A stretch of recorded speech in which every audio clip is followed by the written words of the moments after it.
In order to understand recursion, you must first understand recursion.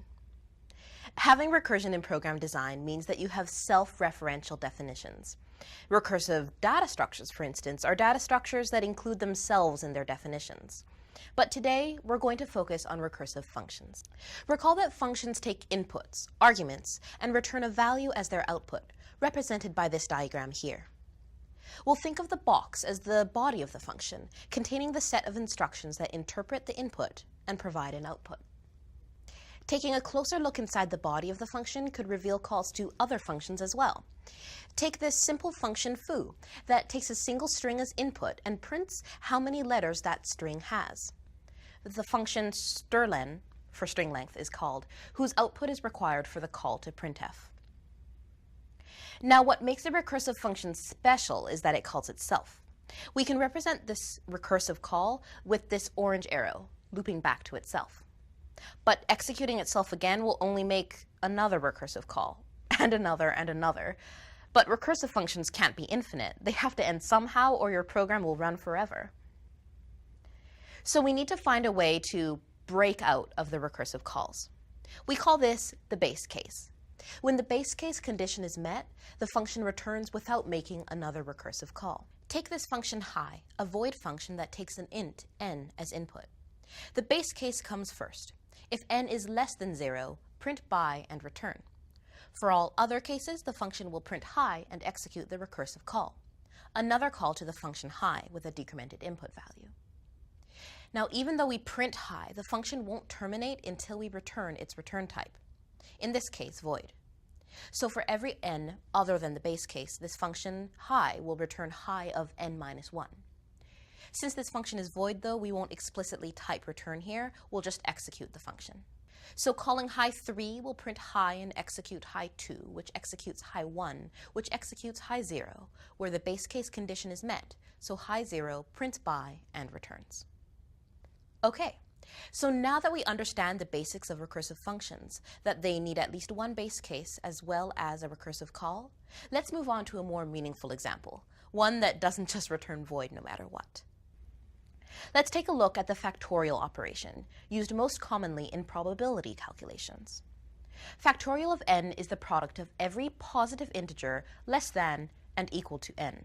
So factorial 5 is 5 times 4 times 3 times 2 times 1 to give 120. 4 factorial is 4 times 3 times 2 times 1 to give 24. And the same rule applies to any positive integer. So how might we write a recursive function that calculates the factorial of a number? Well, we'll need to identify both the base case and the recursive call. The recursive call will be the same for all cases except for the base case, which means that we'll have to find a pattern that will give us our desired result. For this example, see how 5 factorial involves multiplying 4 by 3 by 2 by 1. And that very same multiplication is found here, the definition of 4 factorial. So we see that 5 factorial is just 5 times 4 factorial. Now, does this pattern apply to 4 factorial as well? Yes. We see that 4 factorial contains the multiplication 3 times 2 times 1. The very same definition as 3 factorial. So 4 factorial is equal to 4 times 3 factorial. And so on and so forth, our pattern sticks. Until 1 factorial, which by definition is equal to 1, there's no other positive integers left. So we have the pattern for our recursive call. N factorial is equal to n times the factorial of n minus 1. And our base case, that'll just be our definition of 1 factorial. So now we can move on to writing code for the function. For the base case, we'll have the condition n equals 1, where we'll return 1. Then moving on to the recursive call, we'll return n times the factorial of n minus 1. Now let's test this out. Let's try factorial 4. Per our function, it's equal to 4 times factorial 3. Factorial 3 is equal to 3 times factorial 2. Factorial 2 is equal to 2 times factorial 1, which returns 1. Factorial 2 now returns 2 times 1, 2. Factorial 3 can now return 3 times 2, 6. And finally, factorial 4 returns 4 times 6, 24. If you're encountering any difficulty with the recursive call, Pretend that the function works already. What I mean by this is that you should trust your recursive calls to return the right values. For instance, if I know that factorial 5 equals 5 times factorial 4, I'm going to trust that factorial 4 will give me 24. Think of it as a variable, if you will, as if you already defined factorial 4. So for any factorial n, it's the product of n and the previous factorial. And this previous factorial is obtained by calling factorial of n minus 1.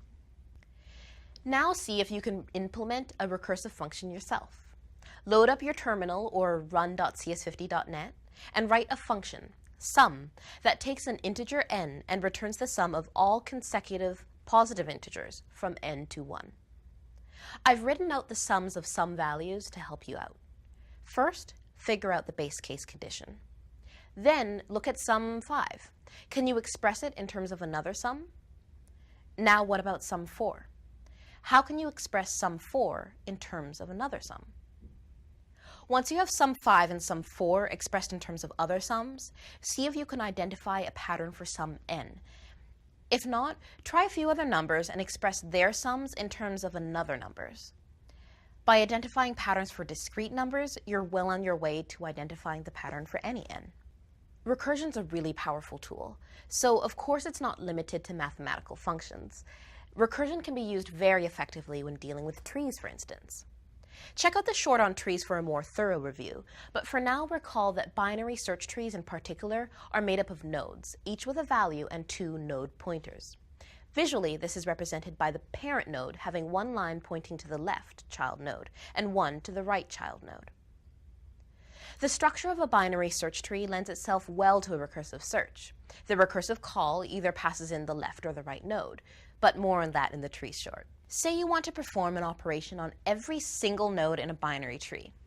How might you go about that? Well, you could write a recursive function that performs the operation on the parent node and makes a recursive call to the same function, passing in the left and right child nodes. For example, this function foo that changes the value of a given node and all of its children to 1. The base case of a null node causes the function to return, indicating that there aren't any nodes left in that subtree. Let's walk through it. The first parent is 13.